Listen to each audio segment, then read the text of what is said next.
racing on Madura Island. Oh my god. Are they still doing that, guys? The Oh my caravan God. cow racing? That.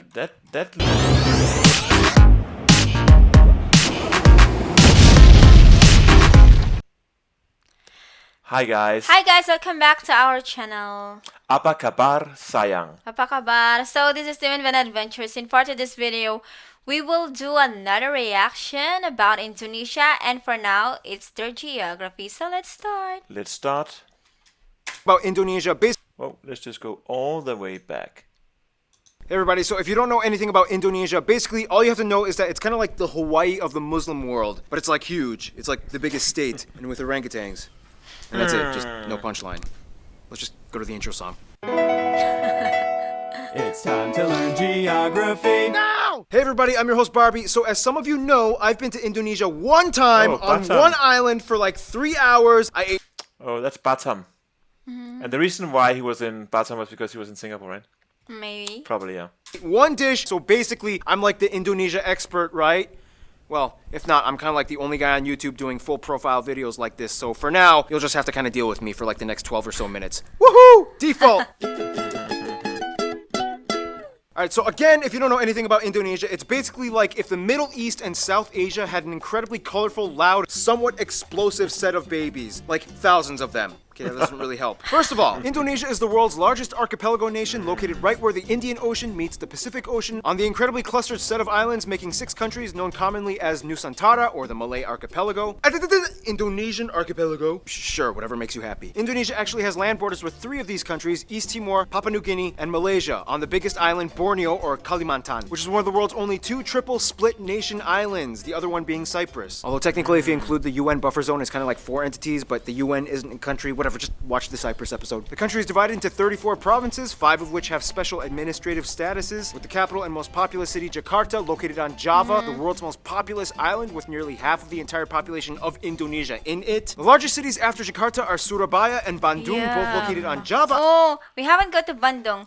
We went did- once. yeah, Yep, we went yeah. once. I forgot. We went Yeah. once there. We haven't been to Surabaya. I would love Yep. to go to Surabaya. Indonesia in it. The largest cities after Jakarta are Surabaya and Bandung, both located on Java Island, and Medan, located on Sumatra.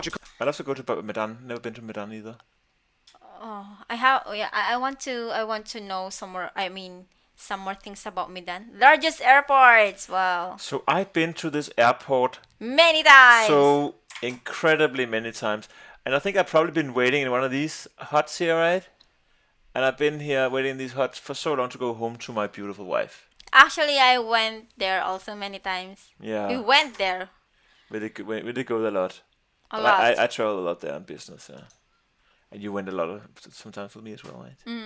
Jakarta Soekarno Hatta International, Bali's Ngurah Rai International in Denpasar, and Surabaya's Juanda International. Now here's where things get a little speculative. Today, there are still arguments claimed as to exactly how many islands Indonesia has. The National Coordinating Agency for Surveying and Mapping says Indonesia has about 13,500. The National Institute of Aeronautics and Space Agency says that it has about 18,300, whereas the Indonesian government claims about 17,500. But wherever the point is, there's a lot of them. Over 8,800 have names, and over 900 of them are permanently inhabited. You would think they are the country with the most islands, but surprisingly, Finland and Canada beat them. But a lot of their islands are kind of like boop-a-doop, little islands in the lakes, so does it really count? I guess. Now let's talk about the 5 special administrative provinces. They are Aceh, Yogyakarta, West Papua and Papua, and the capital Jakarta. Now, no surprise, the capital Jakarta acts as its own political entity. Lots of countries do that. But what about the others? First, Aceh. Aceh is kind of like the black sheep of Indonesia. It's the only province in which Sharia law is fully implemented. Also, they kind of have like a ton of oil, so yeah, they've kind of asserted a very independent ideology that sets them apart as autonomous from the rest of Indonesia. Then you have Yogyakarta, which is the only region that is... That's That's the like only. a kingdom, right? Yeah, that's the one of the place that I want to go Oh, as me well. too, And yeah. Surabaya. I Beautiful. think that's the place that we haven't. I would love visit. to go there. Because we went to Bali, Bandung, Jakarta. Yeah, what yeah, else? yeah. Batam, Bintan, Yeah, we never been to Jogja, but I'd love to go there. We once saw like a very cool... Jogja. Do you remember the documentary we saw about that lady who made the delicious desserts? Oh yeah, Oh, I want to go there right now. And the the food, traditional food there. the music there and everything. Oh, still governed by a pre-colonial monarchy, the Sultan of Yogyakarta, who acts as a hereditary governor. Otherwise, we get the two Papuas, which collectively used to be the province called Irian Jaya, but then in 2003 they got split into two. Basically, this is the place that has the least in common with the rest of Indonesia. It has a culture and background closer to their cousins across the border in Papua New Guinea. So then why is this part of Indonesia? Well, long story short, Indonesia was basically like, well, now that we have our full sovereignty, we get everything that the Dutch colonized. But the people of Papua were not too happy, so then Indonesia was like, all right, we'll give you a vote to stay or leave. However, we would strongly implore you to make the right decision. So they voted to stay in. A lot of people complained. There's still some current opposition, and to this day, the area has a relatively high level of autonomy, and the government kind of just leaves them alone except for when it comes to mining for resources. Oh, and the South Maluku area also kind of has like an independence dispute thing kind of going on, but the major opponents to the Indonesian government are primarily based in the Netherlands. Then you have the strange Riau Islands, which look like they should belong to Malaysia, but they don't, even though they have a strong Malay-derived culture. Then you have the Ambalat Sea Block, which has a ton of oil that both they and Malaysia argue over. So that essentially covers most of the administrative divisions of Indonesia. Some of the most notable spots of interest in Indonesia might include the National Monument and Museum, Royal Keraton na Yogyakarta Palace, Ratu Boko, the Magelang and chicken-shaped churches, Borobudur, Borobudur, yeah. Love to go there. I want to go there too. to be the largest Buddhist temple in the world, Maimun Palace, the Taman Sari Underground Mosque, the Equator Monument, the Pura Ulun Danu Bratan Lake Temples. Yeah, try to say that 5 times fast. Pura Ulun Danu the Batan Lake.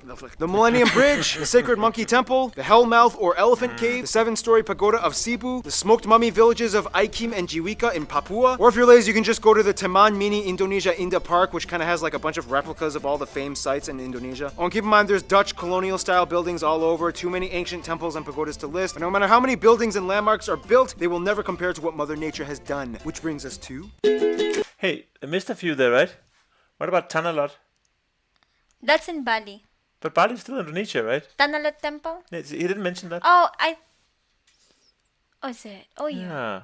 Yeah. Oh, yeah. Maybe guys you can help us, or maybe we Maybe misunderstood or what. Yeah, Tanalot. Yeah. Yeah. Need to have... Hey, geography now, guy.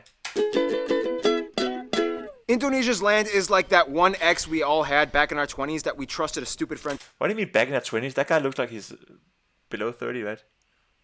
When he had a girlfriend back in his 20s, but he looks like he's quite young. No. Hook us up with. Super attractive, but almost killed you a few times. Indonesia lies on what is labeled as the prehistoric continental shelf known as Sundaland, which during the Ice Age times pretty much connected all of the islands together before the Wallace Line until the ice melted and filled in the gaps. Now this is where things get incredibly messed up. Not only is Indonesia right in the worst part of the Ring of Fire, but the country is basically smashed between 3 converging major continental plates. The Eurasian, the Pacific, and the Australian plates, with dozens of minor plates and rifts like the Sunda, Timor, Banda, Molucca, and so on. This in return gives Indonesia over 400 volcanoes, disputably more than any in the world, with over 150 active ones, making it the most volcanically active country in the world as well. This means on a daily basis, Indonesia experiences on average about 4 earthquakes a day, ranging anywhere between the small, timid 3 to a noticeable 6 on the Richter scale. And you never know where or when they will happen.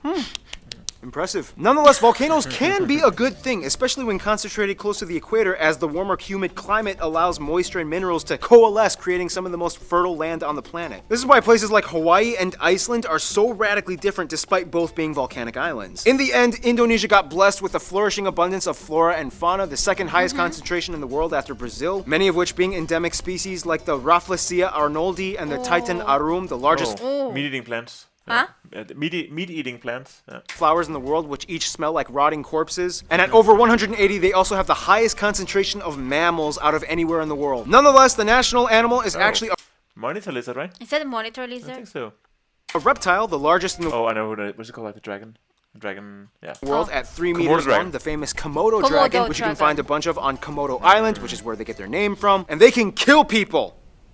Just a heads up. And the surprisingly not national animal, even though everybody knows and loves them, the only great ape in Asia, orangutans, are only found on this archipelago as well. By the way, they look docile and quiet, but orangutans can rip out your arm if you anger them. Hey, wait a second. Let's just look at this guy.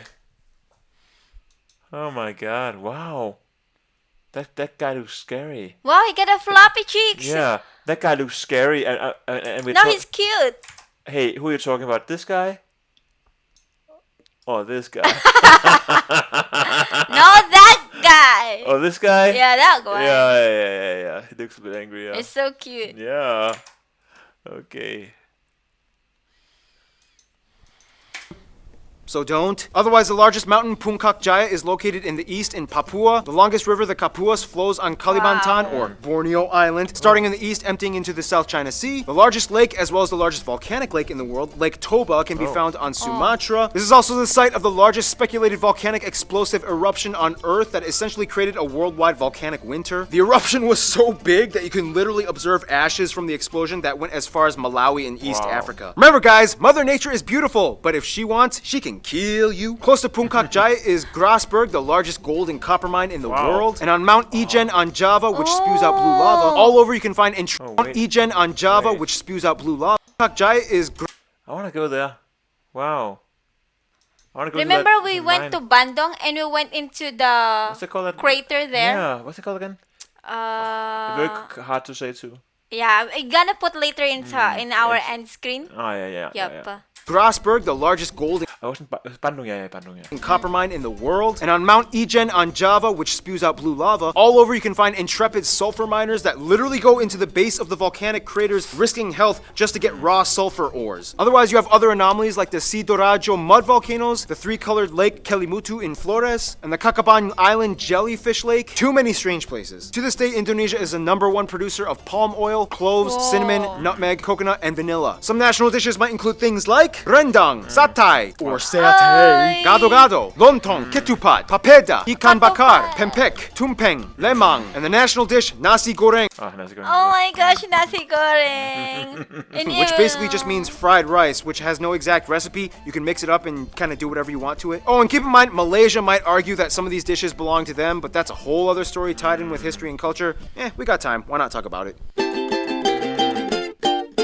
Now, there's a lot of curious mysteries when it comes to Indonesia's people. Like, how did they become predominantly Muslim? Or what's the whole deal with them in Malaysia? Or wait, this guy is considered an Indonesian? What? First of all, the country has about 263 million people, making it the 4th most populous country in the world, with the largest population of Muslims as well. Now, here's the thing. In a sense, yes, 95% of the population is considered native Indonesian, but that's an incredibly broad term considering that Indonesia has about 300 different ethno-linguistic groups split up across all the island regions of the country. If you look at a map with the actual ethnic group breakdown, it kind of looks something like this. Nonetheless, the two largest parent ethnic groups are the Javanese that make up about 40%, the Sundanese that make up about 15%. Otherwise, the rest of the population is primarily made up of smaller groups and tribes that have only around 2 to 3% each, like the Batak, the Sulawesi, the Balinese, Minangkabau, Betawi, Papuan, Dayak, and so on. Finally, about 5% are non-indigenous Indonesians like Chinese, Arab, Actually, by the time we did a lot of reaction about Indonesia, like remember like Alfirev Oh, yeah. or like Virginia's, yeah. Virginia's like that,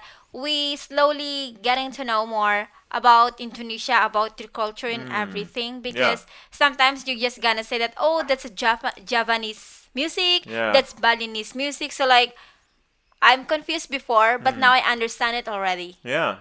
It's a It's a huge Java. It's a huge, Bali, it's a Balinese huge like country, Bali. right? Yep. So many different cultures. So I thought it's like, Indonesian sounds, it's like only one. But no, because you guys introduced us about your culture, so that's really awesome. Thank Yeah. you.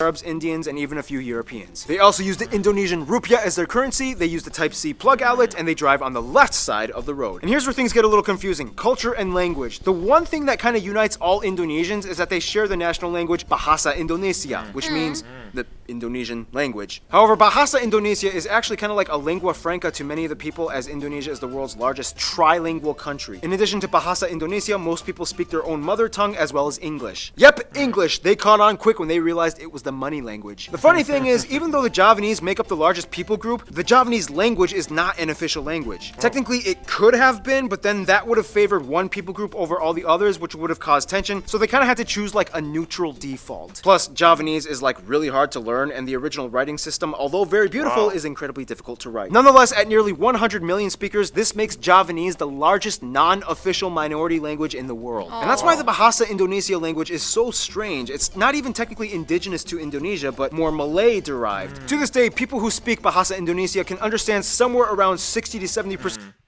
Okay, continue. of what their neighbors are saying in Malaysia. The biggest difference though would okay, be about that. Actually, I thought before that Bahasa Malaysia and Bahasa Indonesia is like quite the same. Yeah. But some of my clients before, because I work here in Singapore, they say that it's really different the way you pronounce it. Yeah. Like like the word, I think sayang, like saying something like that. They have Different way of the different pronunciation. Yeah, yeah. Yeah, but same meaning, something like that. And you can say the way they pronounce it or they speak it if they are Indonesia or Malaysia. Ah, okay, okay. Have you ever heard anyone speak Javanese? I never heard. Javanese? Yeah. No. No, me neither. Yeah, I'm curious about that. The loan words, as Indonesia took quite a bit of influence from the Dutch back in colonial times. For example, kantor versus kantor, doctor versus dokter, mantel, true, mantel, oma, opa, wortel, wortel. Speaking of the Dutch, quick history lesson. Hindu kingdoms, Buddhist kingdoms, Islamic kingdoms, the Portuguese come in quickly, but then the Dutch flock in, Japan comes in for a couple of years and decimates a huge chunk of the population, independence, republic, the Suharto years, controversial incidents and fights with ethnic Chinese, Timorese, and Papuan peoples, Suharto falls, Reformation period begins, and here we are today. In Indonesia, all citizens are required to register under one of 6 recognized religion categories: Islam, Protestant, Catholic, Hindu, Buddhist, and Confucianism. If you don't identify with either, then sorry. Prior to Islam entering around the 13th century, Indonesia was actually primarily Hindu and Buddhist. It's disputed on how exactly Indonesia became prevalently Muslim. Some people will say that it's because of the Arab traders that came by in the early first millennium. Others will say that maybe it had to do with the Malacca Sultanate conquest that fought against the Hindu and Buddhist kingdoms. And the truth is, both might be right. Inevitably, Bali became like the last sort of haven for whatever Hindus were left. The eastern Nusa Tenggara region and the Papuas remained predominantly Christian as the Dutch and Portuguese shared the gospel. Islamic culture in Indonesia is a little different from what it looks like in the Middle East. For one, most mosques don't have the typical dome structure, and actually many of them resemble Hindu temples, like the Demak Great. You know what? Indonesia is a big country, so sometimes it's really hard to, of course, digest everything, right? Yeah, there's a lot of stuff because to know. they really have a lot of islands, Yeah, a lot of history. And lucky we slowly getting to know them. You know what I mean? Yeah. No, but it's fascinating story with like the Dutch colonization and what happened, and like it's just a very rich Country. Yeah, actually, one thing I have here. Oh, let me find this book. One thing I have here. Wait. Yeah, I have this book I would like to read one day. It's called like Early Kingdoms, and it's about the Indonesian archipelago, right? So I'd love to. It's quite. It's about like the very old times in Indonesia, and I'd love to study that one day when I have some more time. I'm searching here the white crater, but I forgot it. Oh yeah. Of that. Oh, but yeah. Mosque. When a family member dies, their relatives might often come together and pray for a whole week, and then again on the 40th day, and then on the year anniversary, and then on the 500th day, and so on. Also, the night before Eid al-Fitr, the youth might gather and go around neighborhoods reciting the takbir. Those are some things you don't really typically find in the Middle East. Clothing modesty customs are pretty loose. Not all Muslim women wear hijabs, however, the ones that do might also complement it with Western clothing, like branded t-shirts with skin-tight sleeves and jeans. When I was in Indonesia, I saw a hijab-wearing woman with short sleeves and capri pants exposing her calves. I was like, can they do that? Now, in terms of culture, again, it depends on where you are, and many indigenous people still follow ancient traditions. Of course, I think they can because they're already using it. Yeah. Everything from the Minangkabau candle dance to the gamelan players of Yogyakarta, Wayang Javanese shadow puppetry. The gamelan is one of our favorite instruments. Yeah. And the puppet show was that? The puppet show? The wayang. Yeah. It's really nice that. Yes, to see them. And it depends on where you are, and many indigenous people still follow ancient traditions. Everything from the Minangkabau. This one I haven't seen. I haven't seen that. Minangkabau candle dance. Candle dance to the gamelan players of. We haven't seen that played live, but. We saw that on Alfie Riv. Oh yeah, we've seen it in the Alfie Riv, and also I heard the music before. It's very interesting because it sounds so modern, even though the culture is so old and rich. It sounds like super modern. Yogyakarta, Wayang Javanese shadow puppetry, Balinese festivals, Sumatran pencaksilat martial. Oh, pencaksilat. Oh. Art tournaments, Kenya motif paintings of the Kalimantan tribes, the deadly Pasola game played by Sumba peoples, Caravan cow racing on Madura Island. Oh my god. Are they still doing that, guys? The Caravan cow racing? That looks scary. Look at that, baby. It got already old. That looks really scary, this one. Oh my god.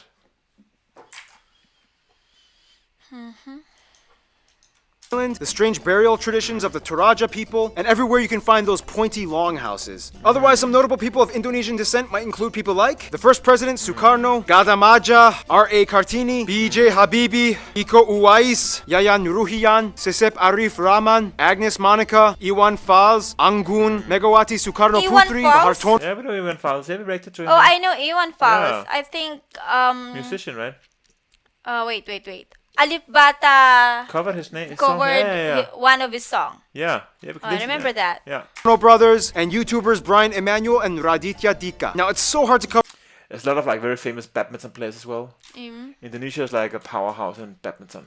Indonesia's culture because there's so many different people groups, each with their own cultures. It's insanely colorful and rich. I wish we could cover more, but we gotta move on to some diplomatics, shall we? Okay, so Indonesia is basically like the kingpin of Southeast Asia with the largest population and economy, as well as being a member of the G20. Therefore, they know how to manage relations. First of all, the rest of the Muslim nations in the Middle East generally get along with Indonesia as they see them as kind of like their strange Asian cousins. Indonesians make up the largest group of pilgrims for the Hajj in Mecca. However, there has been some controversy with Saudi Arabia in regards to migrant worker abuse and death sentences. Since then, Indonesia dramatically decreased its expat programs. The US, the Netherlands, and Australia are kind of like their biggest non-Asian supporters. In addition to trade and business, the US played a huge role in Indonesia's independence, and they worked closely during Cold War times. The Netherlands still holds close ties to Indonesia despite post-colonial bitterness. Plus, tons of Indonesians live in the Netherlands. To this day, they have the second largest population of Indonesians outside of Indonesia after Malaysia at nearly 2 million. Australia gives some of the most aid to Indonesia, especially after catastrophe incidents. And even though there are some controversies involving immigration, There's a very good Belgian Indonesian football player called Nainggolan. He's very good.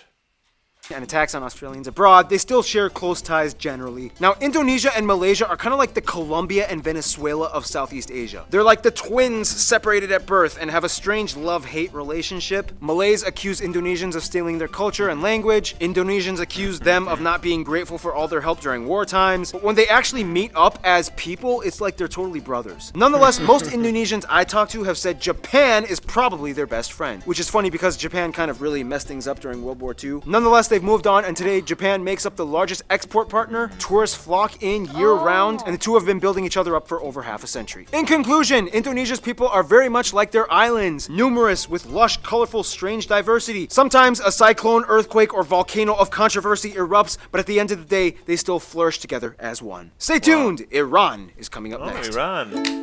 Thank you, Mr. Thank you so much. Geography Now. Oh, Yeah, what do you think? we learn a lot of things Yeah. about Indonesia. Yes, it's really hard to digest it in, but Yeah, a lot it's of okay. information in a short period of Yeah. time. But yeah, I love this video.